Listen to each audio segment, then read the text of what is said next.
Welcome to Luca and Miguel. Enjoy the video. You begin by confirming the keyboard app supports a custom background and is updated. This avoids wasted steps later. Open Settings, then the keyboard app, and tap Theme or Background. Start there because this is the control hub.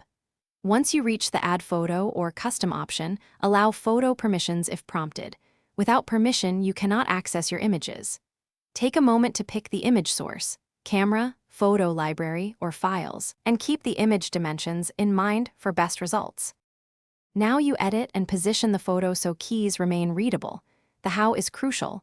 Crop to the keyboard safe area using grid guides and the recommended ratio, often 16:9.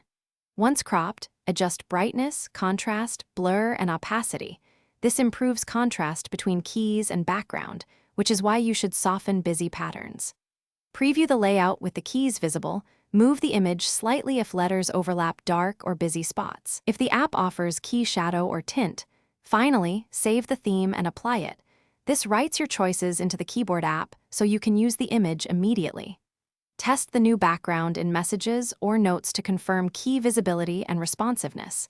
Typing quickly reveals any contrast or hit area issues.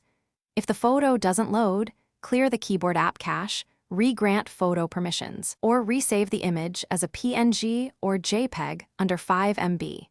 These fixes resolve most permission or format conflicts, and then reapply the theme.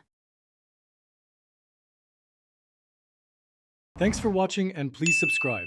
It's the best investment you'll ever make.